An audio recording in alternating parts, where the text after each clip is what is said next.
Standby, kamera ready, sound ready, 3, 2, 1, action. Sudah?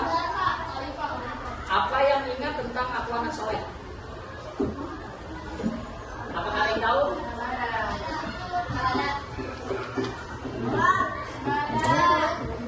Apa arti dari aku anak soleh? Kamu Andre? Apa anak soleh? Ya. Apa yang dimaksud dengan aku anak soleh? Anak yang bertakwa. Hebat, tepuk tangan dulu. Apa ada lagi? Siapa yang tahu? Ayo perempuan. Apa? Tahu? Apa anak soleh? Gak tahu? Masya Allah. Hah? Jadi tadi benar dari siapa namanya? Zaman itu beda. Dari siapa? Gio. Oke, jadi Gio. Oh, Gio. Sorry. Jadi kata Gio itu, aku anak soleh adalah orang yang bertakwa. Nah, di sini kata ini menjelaskan apa sih itu takwa dan kenapa takwa itu termasuk bagian dari anak soleh. Mungkin kalau misalkan kita mengulang pelajaran yang sudah kita pelajari ya, takwa itu kan berarti kan mengerjakan suatu perintahnya, meninggalkan suatu larangannya. Contoh, kayak misalkan kalian sholat. Kalau misalkan kalian sholat, apakah kalian bisa bilang bertakwa? Bisa bilang bertakwa enggak? Bisa. Kalau misalkan nggak sholat, takwa enggak? Nah, sekarang jadi pertanyaannya, apakah kalian sholat? Alhamdulillah. Siapa yang nggak sholat?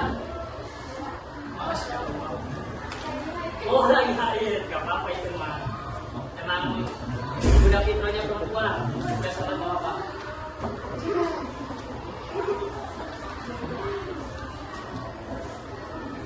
Siapa nama kamu? Amil. Apa contoh dari perbuatan orang soleh?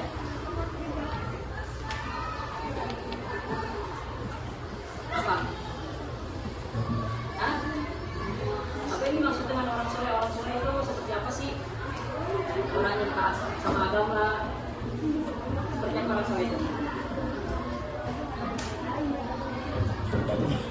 Berbuat kebaikan antara sesama teman. Apa itu perbuatan soleh? Nah, apakah kalian sering membantu teman? Sering membantu teman enggak? Enggak pernah. Kamu pernah bantu teman enggak? Hah? Sudah ngasih nilai ini enggak? Nilai ujian? Cantik-cantik kan? Masya Allah, ada hebat-hebat ya di sini ya. Berarti ujiannya pada sendiri-sendiri, oke? Nah, itu adalah salah satu perilaku orang-orang soleh. Jadi percaya pada diri sendiri itu nilai bagus ataupun nilai jelek yang penting harus sendiri. Lebih baik nilai bagus daripada lebih baik nilai bagus tapi jelek. Misalkan kita ujian mendapatkan nilai 4 tapi hasil kita sendiri itu lebih bagus daripada nilai matematika kita sudah 10 tapi hasil menyontek. Karena yang namanya menyontek itu tidak ada yang namanya hubungan untuk diri kita sendiri. Kita menyontek, apakah kita paham apa yang kita contekkan? Paham tidak? Hah? Paham tidak? Kalau misalkan kita nyontek, terus apakah kita paham dengan contekan yang kita contekan itu? Paham nggak? Nggak kan?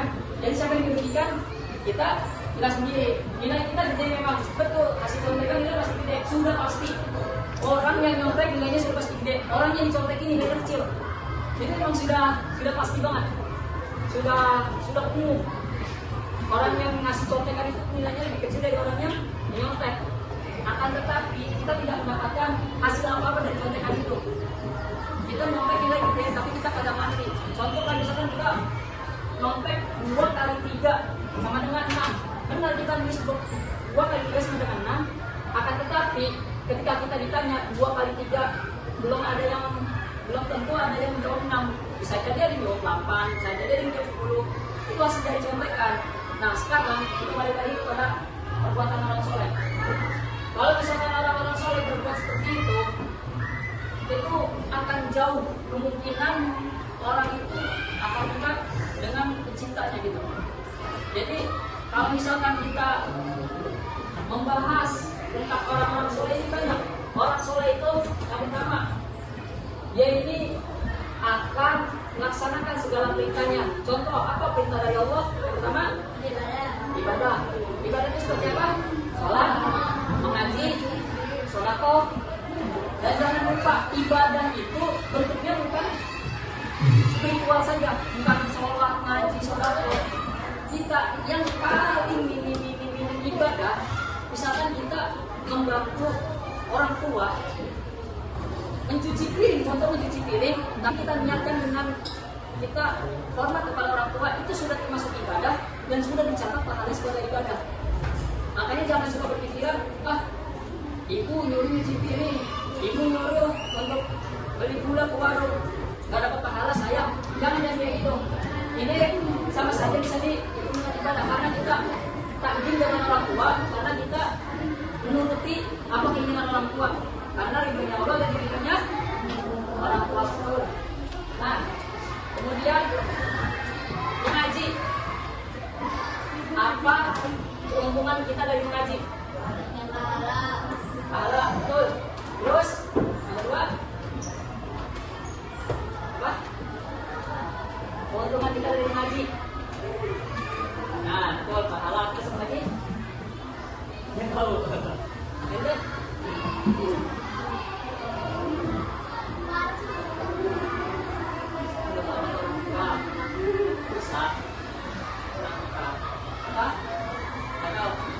Jadi apa sih keuntungan kita mengaji?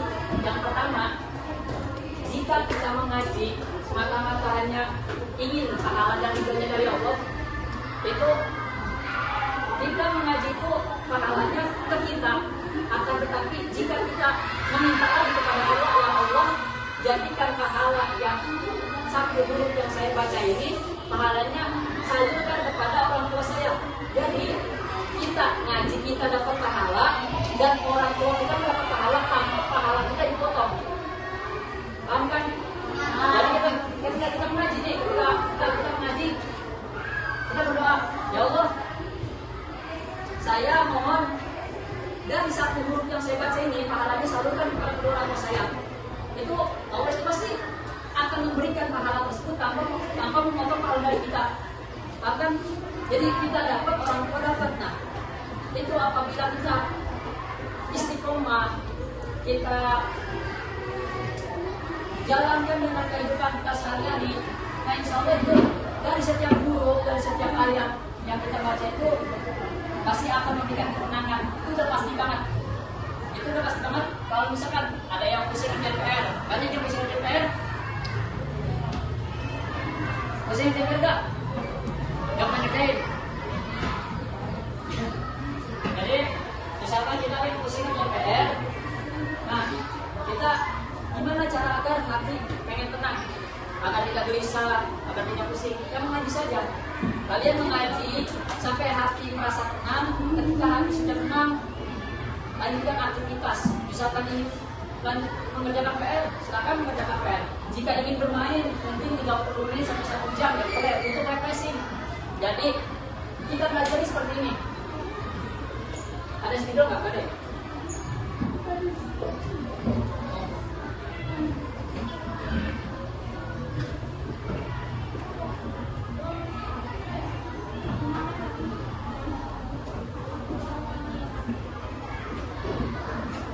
Teman-teman semua, ada yang paham nggak? Berapa lama waktu belajar? Berapa? 1 jam. Betul.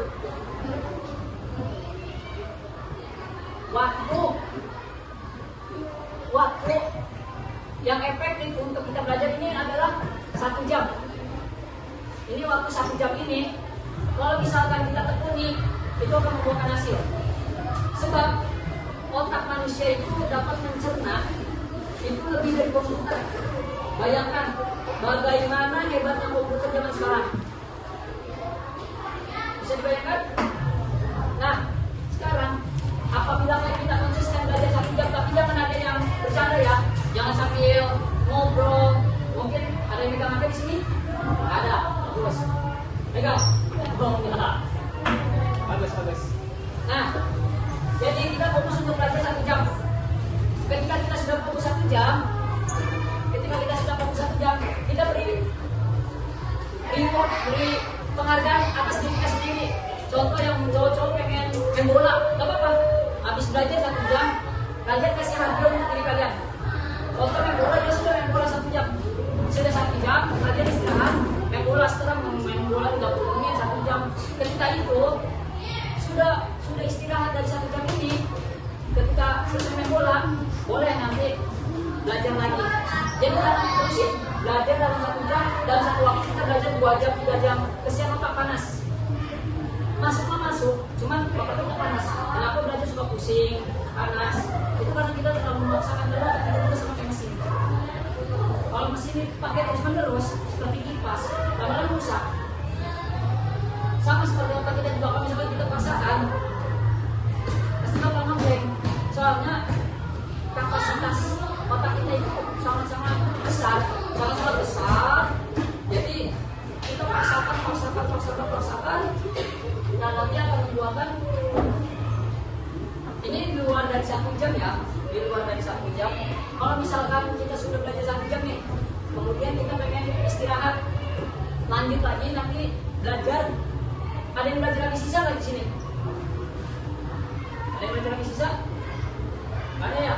Nah, jadi kalau misalkan kalian pengen lebih memahami pelajaran tadi, pelajari ini sama 1 jam. Sebelum tidur diulangi lagi pelajarannya. Ya, contoh lah, saya jam 9, kalian tidur jam 9 jam 10 ya? Jam 12.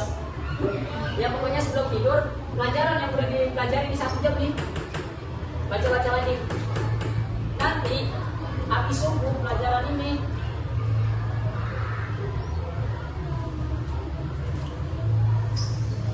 nah, selesai subuh, kalian belajar lagi untuk pelajaran yang 1 jam ini.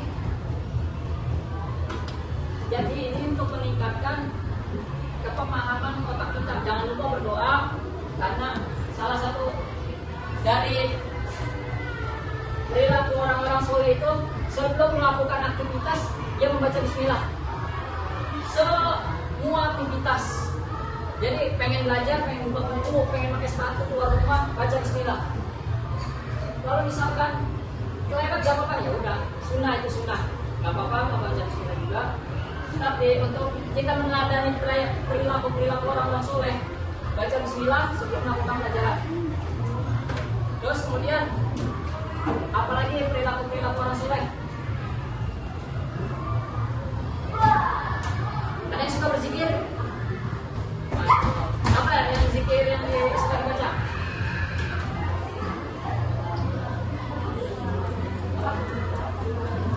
Kalau sama istighfar sana, keren jawabannya, bukan dulu. Ini kakak juga pengen ngasih tahu apa sih keutamaan dari sholawat. Ayo, bisa jawab? Keutamaan dari sholawat bro? Apa?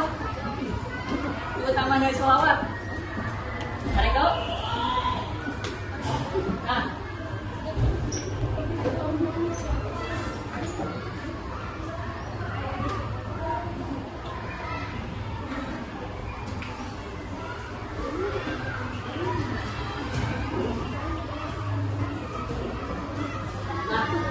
ini istighfar dan sholawat ini sangat-sangat dibutuhkan untuk kita di akhir zaman. Kalian banyak doa, banyak minta, tapi bingung cara mintanya, cara doanya. Sudah bisa diwakilkan dengan istighfar. Kalian banyak doa, pengen ranking 1, pengen sekolah di sekolah apa namanya, sekolah internasional, sekolah bagus, sekolah favorit. Kalian banyak minta, cuman bingung gitu cara mintanya di mana. Nah itu bisa diwakilkan dengan istighfar. berbanyak istighfar. Berapa jumlahnya? Jangan ada jumlah, perbanyak aja. Selain mengurangi dosa-dosa kita, ini juga bisa cepat untuk mengabulkan semua hajat kita. Nah, dari istighfar ini banyak keutamaan-utamaannya. Bisa mewakilkan apa tadi? Bisa mewakilkan segala hajat kita. Nah, terus sholawat. Siapa yang tahu pentingnya sholawat? Hah? Pentingnya sholawat tahu? Apa?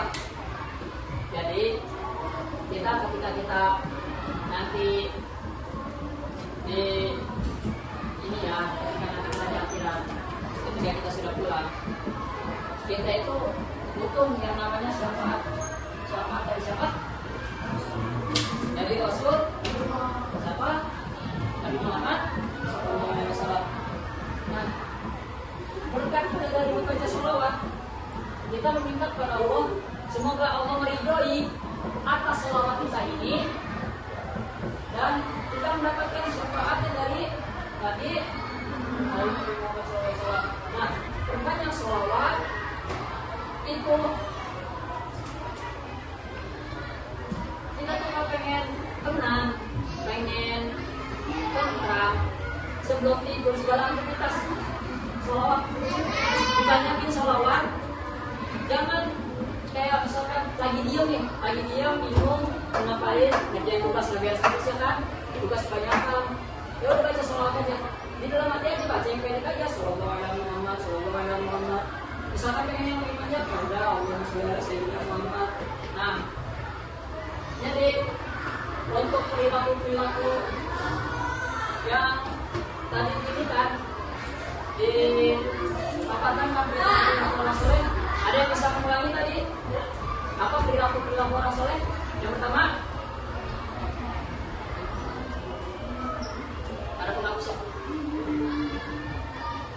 Penghapus ya?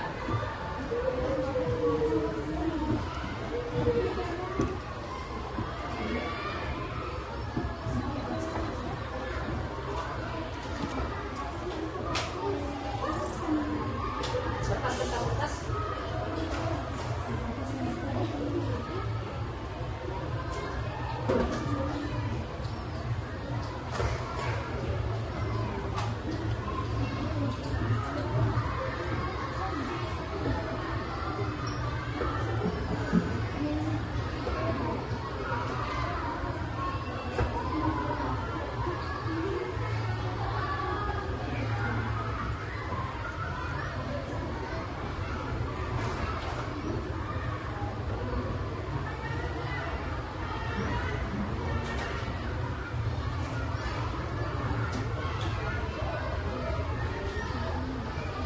Tadi apa? Yang pertama perilaku orang soleh. Pertama,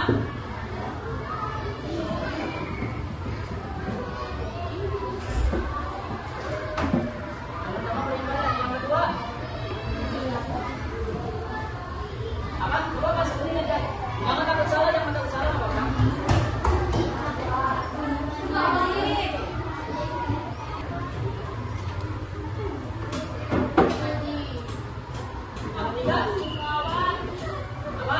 apa? Yang mau apa sih? Oh, apa?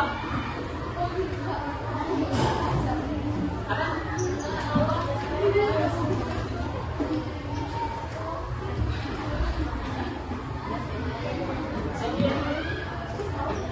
Jadi ini adalah contoh dari perilaku orang soleh, ya, beribadah, mengaji, dan zikir.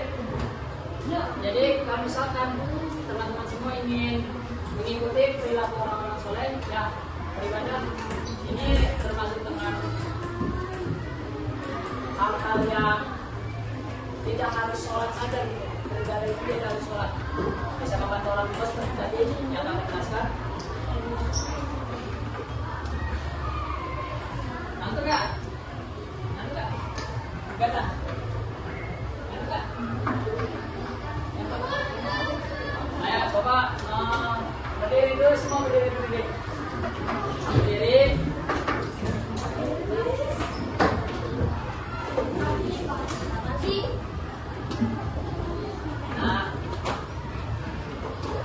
Coba tangannya gini dulu tangannya. Ini buat atas kefokusan adik-adik semua. So, sekarang kakak akan bilang sama adik-adik, kalau misalkan kakak bilang pala, pegang pala ya, pegang pala. Kalau misalkan kakak bilang kuping, pegang kuping. Oke? Jadi peraturannya, kalau ada yang salah, nanti maju. Siap? Kalau misalnya ada yang salah, nanti maju. Oke, untuk ya adalah hukumannya. Ya, hukumannya itu nanti teman-teman semua nyanyi balon keluar dari mata pakai vokal O. Bolon O. Itu. Oke. Ayo, fokus. 1, 2, 3. Pegang. Semua pegang lutut. Semua pegang perut. Semua pegang mulut. Ayo, maju.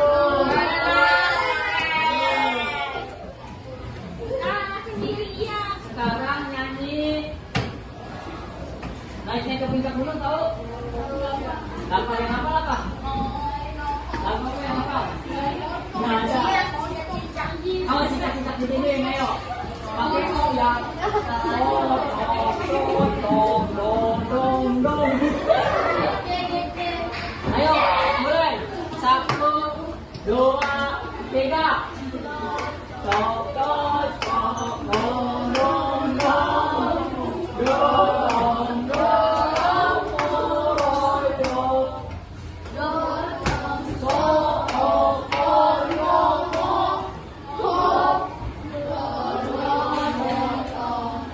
Oke, terima kasih. Mulanya lanjut. Fokus siapa mulai fokus. Nanti kalau misalkan teman-teman sudah fokus itu bisa mati ke inian, apa namanya, kecepatan kerja otak. Ya, jadi bagaimana caranya kuping dan otak itu bisa respon dengan sama. Jadi ketika nanti ada guru yang menjelaskan, oh kuping mendengarkan, otak mencerna gitu, ya. Ayo sekarang ambil lagi. Sakit? Hah? Oh, enggak sakit. Ayo, tangan di sini lagi. Jangan kena lagi ya. Awas. Sekarang dengerin kakak. Pegang mata. Pegang hidung. Pegang mulut.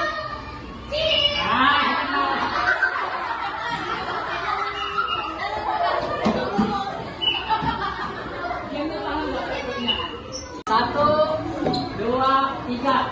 Bolon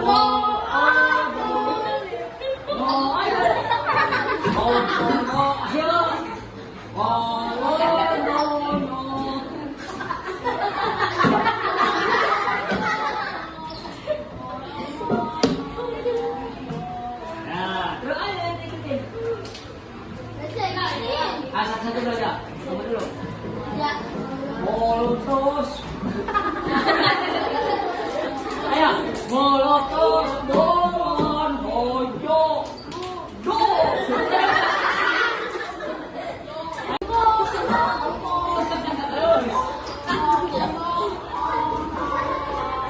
Nah, cukup. Oke.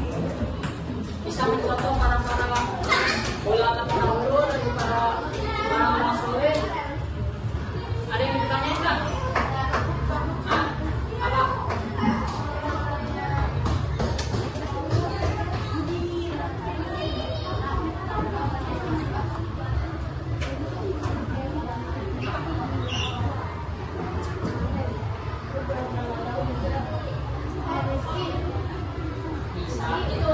Jadi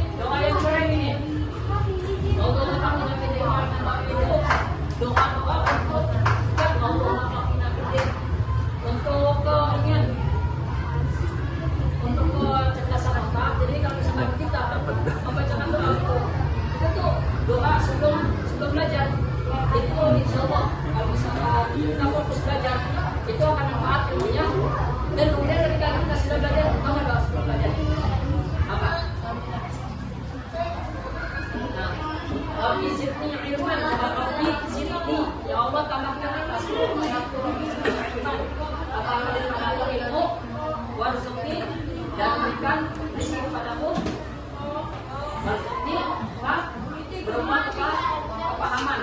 Itu doa yang keren. Teman-teman sudah baca doa, mau belajar? Baca. Nah, turunin lo kayak omongan. Ya, baca doa ya. Itu nih keren nih. Siapa nama kamu? Nah, orangnya. Apa cita-citanya? Hah? Menjadi kalian siapa? Ya, sekarang kita ya. Ya, kayaknya kok udah keren semua. Sebelum belajar doa, saya sudah belajar juga doa. Karena ikutin orang soleh. Ya. Nah, mungkin hanya sekian yang dapat kakak sampaikan. Kurang lebihnya mohon maaf. Ini ada yang mau nanya lagi nggak? Ya. Kurang lebihnya mohon maaf.